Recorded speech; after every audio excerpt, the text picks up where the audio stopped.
Ninguém fala do cagaço que dá você mudar de CLT para CNPJ.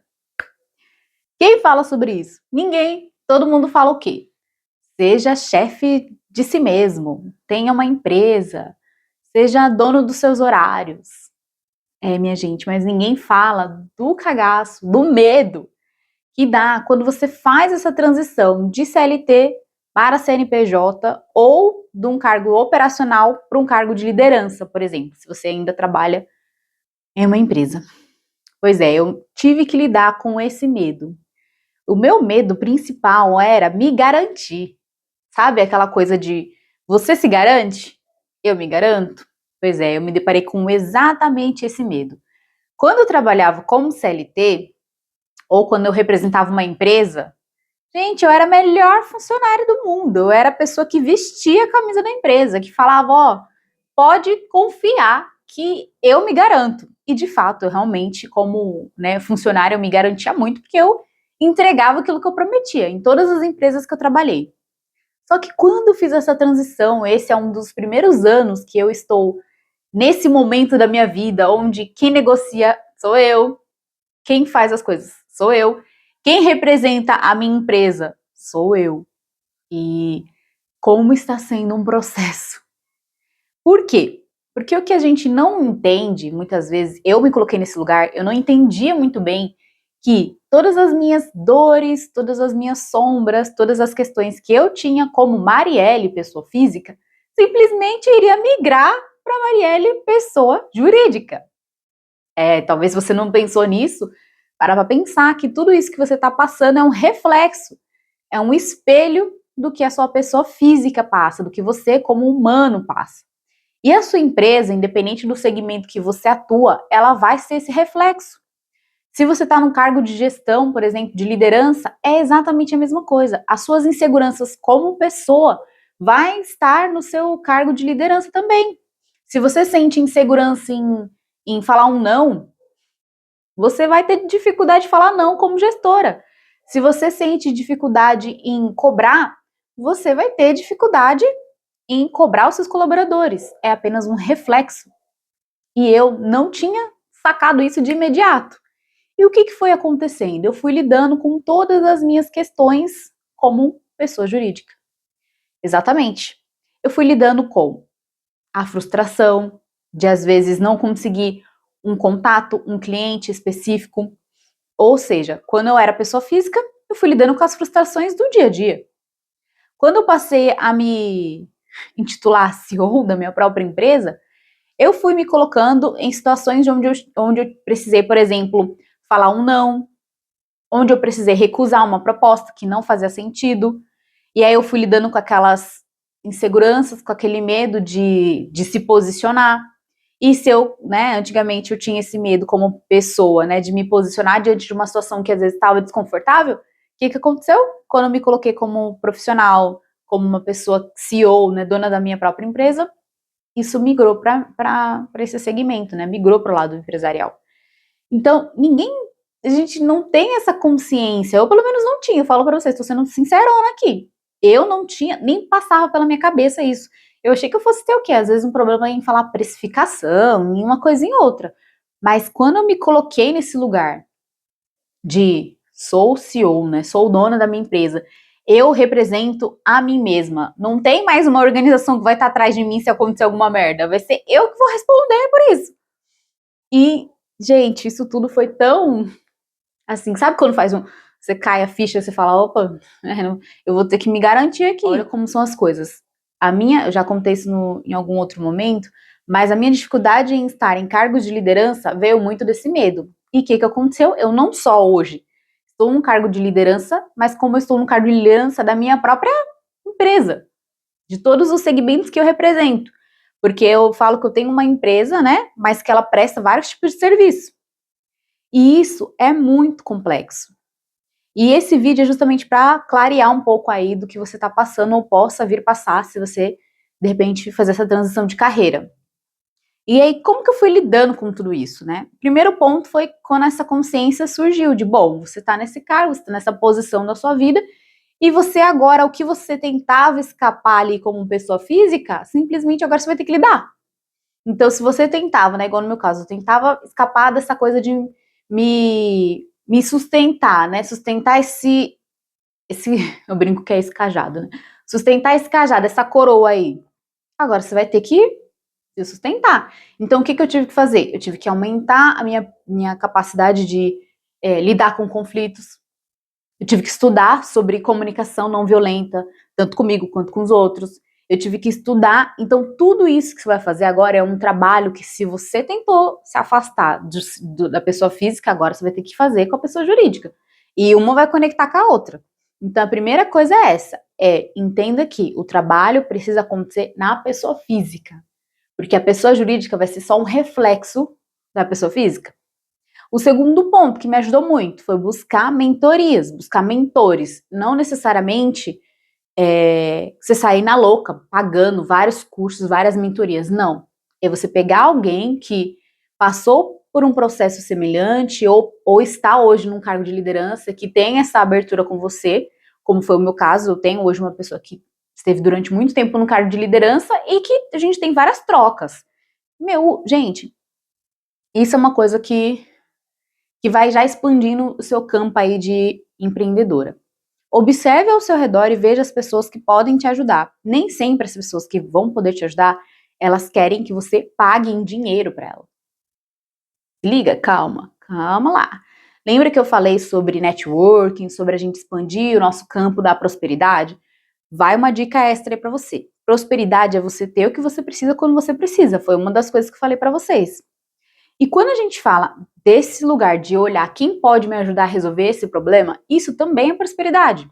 Então, essas pessoas que me ajudam com essas questões de empresa são pessoas que eu não paguei nada em dinheiro, não paguei uma espécie para elas me darem o conhecimento delas.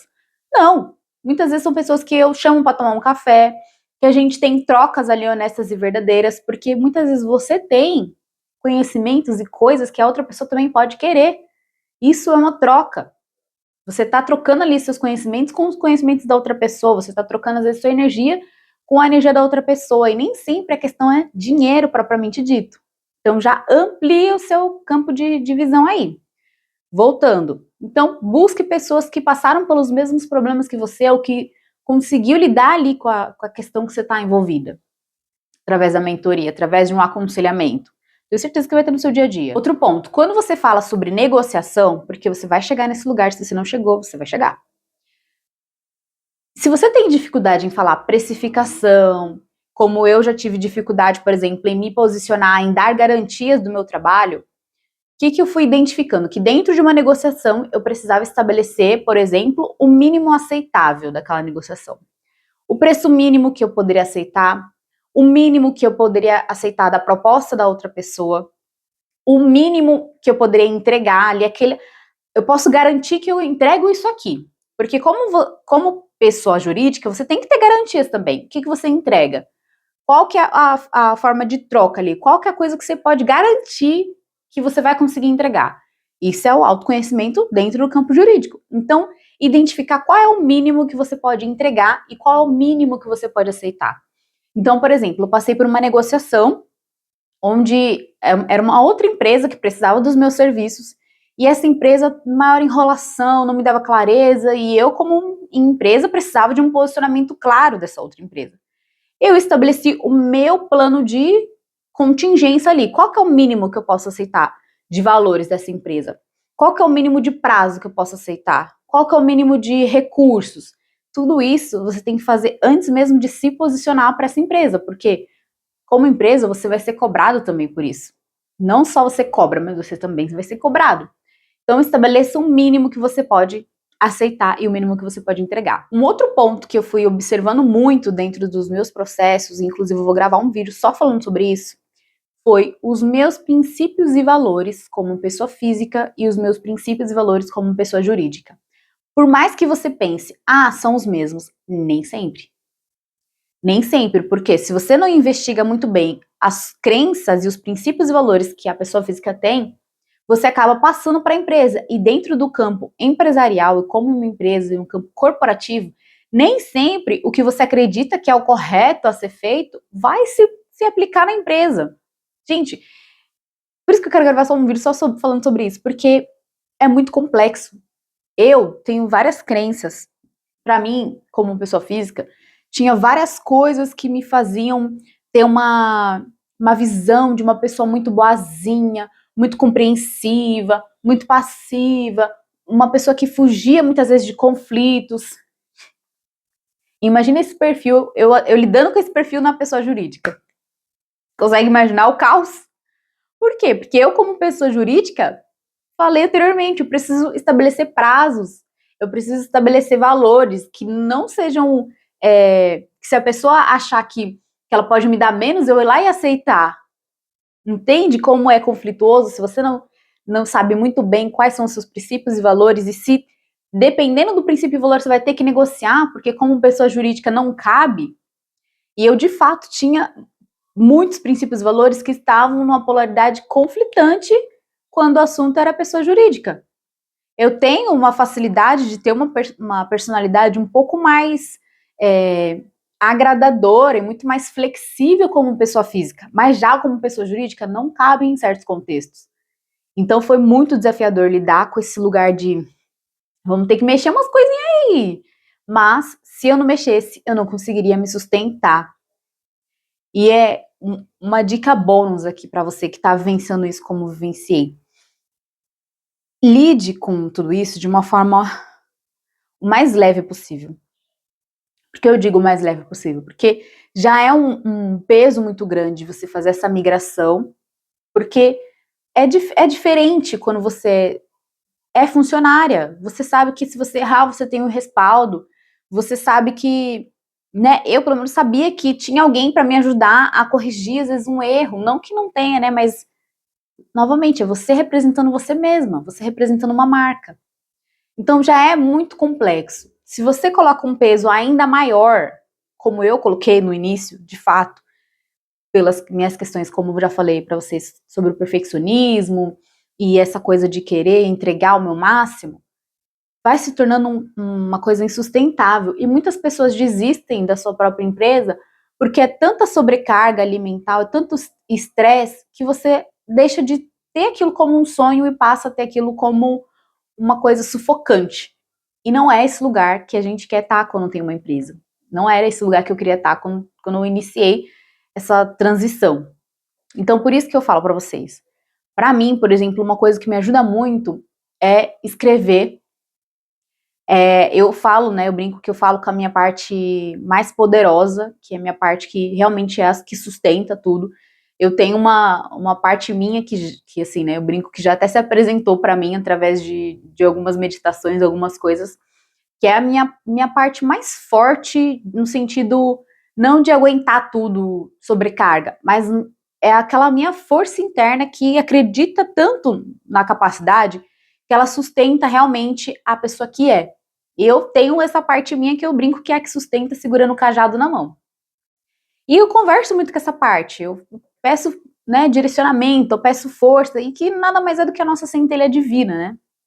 E escrita também me ajuda muito. Quando você começa a passar do cabeção pro papel, você vê que aquilo dali não é nada, sabe? Recentemente aconteceu, eu contei nos meus stories, falando sobre um momento que eu identifiquei que eu estava com medo de me tirar do lugar que me colocaram. Me colocaram num lugar, uma pessoa que não erra, uma pessoa que é quase uma perfeição ali, rainha da cocada preta. Eu falei, gente, preciso me tirar desse lugar, porque eu preciso fazer o que minha consciência está mandando, mas para isso eu preciso me tirar desse lugar. Por quê? Porque senão eu não ia conseguir entregar o meu melhor. Porque eu estaria querendo, como se diz, performar. E não tem coisa pior do que você querer performar algo que você não é. Não tem coisa pior do que você querer sustentar algo que você não é. Gente, eu, durante muito tempo, fiquei tentando sustentar algo que eu não sou. Eu não passo nem perto disso. E, na verdade, estamos aqui na Terra para justamente isso, né? Relembrar quem a gente é em essência. Então, quanto mais você vai se tirando desses lugares, tirando esses pesos, Gente, é a melhor coisa que você faz. E por experiência própria, por alguém que já começou um projeto e não conseguiu sustentar, já tive um espaço de beleza, de estética, não consegui sustentar, porque era tanto medo que eu tinha. Eu já falei pra vocês anteriormente, a pessoa mais medrosa que eu conheço sou eu. A pessoa que tem medo, era um medo descomunal, tanto que eu não consegui sustentar. E por quê? Não era porque era uma coisa externa, mas era uma coisa que eu mesma estava me cobrando. E não tem coisa pior. Sabe aquela coisa que fala assim, tá falando mal de mim, me chama porque eu tenho muito mais coisa do que vocês pra falar de mim mesmo? Era mais ou menos isso. Eu era a pessoa que me cobrava, não precisava de ninguém, eu já tava aqui com um chicote aqui, ó, pronto, se eu errasse, meu Deus, como que eu fui capaz de cometer esse erro? Como que eu fui capaz de fazer isso? Ai, sabe, era um diálogo mental totalmente distorcido. Porque eu era a minha própria carcereira. Tanto que tem um desenho que eu fiz, né, no momento de reflexão há um tempo atrás, e eu escrevi que eu não preciso de ninguém, porque eu era a minha própria carcereira ali, eu era presa e carcereira. Então, isso também vai te tirando do lugar, muitas vezes, onde você quer chegar. Sabe quando a oportunidade ela tá quase chegando para você, mas de tanto que você se cobra, que você acha que você não é capaz, você atrapalha o seu próprio caminho? Eu, muitas vezes, atrapalhei o meu próprio caminho. E sempre que eu falo, penso sobre isso e falo sobre isso, eu percebo o quanto eu ainda continuo nesse mesmo processo. E o quanto é importante vigiar para que eu não esteja nesse lugar de atrapalhar o meu próprio processo. Então, quando você faz essa migração de uma CLT para uma pessoa jurídica, entenda que não precisa ser sufocante. Eu gosto de fazer essa seguinte analogia. Você imagina que a sua empresa não é sua. Você imagina que você continua representando a sua empresa, continua representando uma empresa. Você é apenas o funcionário dessa empresa. Encara dessa forma, que você continua sendo funcionário dessa empresa e que dependendo da posição que você tem que exercer um papel. Então, se você está dentro de uma negociação, você precisa ser o negociador foda dessa empresa. Se você está dentro de uma negociação, de um momento que você precisa vender, então você é o vendedor foda dessa empresa. Se você está num momento onde você precisa entregar, então você é o colaborador foda dessa empresa. Quando você separa a empresa da pessoa física, a empresa dos papéis que você precisa representar, e não se vincula de uma forma onde você sente o peso, fica muito mais leve. No início, é importante você fazer isso, foi uma forma que me ajudou. Foi uma forma de encarar, bom, peraí, se eu imaginar que eu estou apenas representando a empresa que é a minha, no caso, Maris Estética, um exemplo. Ou aqui, estou representando Holística Dimensional. Ou, por exemplo, estou aqui representando Cofiando Saberes. Eu estou representando a empresa Cofiando Saberes. Ótimo. Então, eu vou entregar o meu melhor para Cofiando Saberes. Depois, eu volto a vestir a camisa do, eu sou dona da empresa Cofiando Saberes. Isso me ajudou muito a entender que no começo vai ser dessa forma que eu vou conseguir lidar com toda essa pressão, com toda essa entrega, que eu vou conseguir garantir a minha entrega, eu me imaginando que eu sou apenas a colaboradora, né, de certa forma ali daquela empresa, né, que é a minha empresa no caso. Então, eu espero que a minha fala tenha ajudado você a entender que existem alguns caminhos que você pode adotar para essa transição ser um pouco mais leve e te falar que é super normal você sentir esse medo. Eu senti esse medo, até hoje eu sinto esse medo ainda e lido com ele das formas que eu falei aqui para vocês, porque somos seres humanos. E quando a gente entende que o medo ele não vai deixar de alarmar a gente, que a gente vai ter muitos momentos, se você quer crescer como empresa, você vai sentir medo muitas vezes. E o que vai fazer com que você cresça é você aprender a lidar com esse medo. É você segurar na mão do medo e falar assim, olha, eu tô com muito medo, mas eu vou ter que dar esse passo, então bora lá. Bora lá que é assim que a gente vai lidar com isso. E ir com medo. Mas lembre-se, você não precisa ir com medo despreparada. O que me ajudava muito a lidar com medo é eu buscar mais conhecimento, é eu entender um pouco melhor, por exemplo, sobre negociação, sobre vendas, sobre precificação, sobre as minhas inseguranças, o que me deixa com medo. Por exemplo, se eu estou mal vestida, se eu estou desarrumada, isso me deixa muito mais segura no momento de uma negociação. Então, o que eu fazia? Me arrumava muito bem, passava uma maquiagem ali simples, me deixava empoderada para minimamente eu conseguir aparecer na frente das outras pessoas. Vai entendendo o que te dá mais segurança, vai entendendo o que te traz um pouco mais de força, né, de ancoramento ali para aquilo que você precisa fazer naquele momento. E a melhor analogia para mim é eu imaginar que eu ainda continuo representando uma empresa. E me imaginar lá, porque assim, gente, eu me imagino tão foda, assim, no nível, que um dia eu chego lá. Então, é como se realmente não fosse eu, sabe? Me imagino tão foda, mas tão foda que não sou eu. Então, fica um pouco mais fácil de eu me imaginar ainda como uma colaboradora. Então, a minha Marielle, que é a versão que já conquistou tudo que eu quero, ela é fodástica. E isso faz com que facilite eu entender que nesse momento aqui, atual da minha realidade, eu estou apenas entregando aquilo que a Marielle foda precisa. Então faz essa analogia, depois você me conta como foi para você. Então imagina tudo isso, usa sua mente para te ajudar com esses processos. E sinta-se abraçada. Eu estou aqui e lá na minha rede social eu compartilho muito mais esses medos para que a gente forme realmente essa corrente de mulheres que se ajudam, sabe? De pessoas que não estão mais no lugar de se afastar. Então, espero que esse vídeo tenha te ajudado nessa transição que você está vivendo. Eu imagino que, assim como é para mim, para você pode também ser desafiador, porque todas essas intuições que chegam têm um lugar que eu sei que ajudam outras pessoas. Eu espero que eu tenha te ajudado. Um super beijo e até a próxima costura.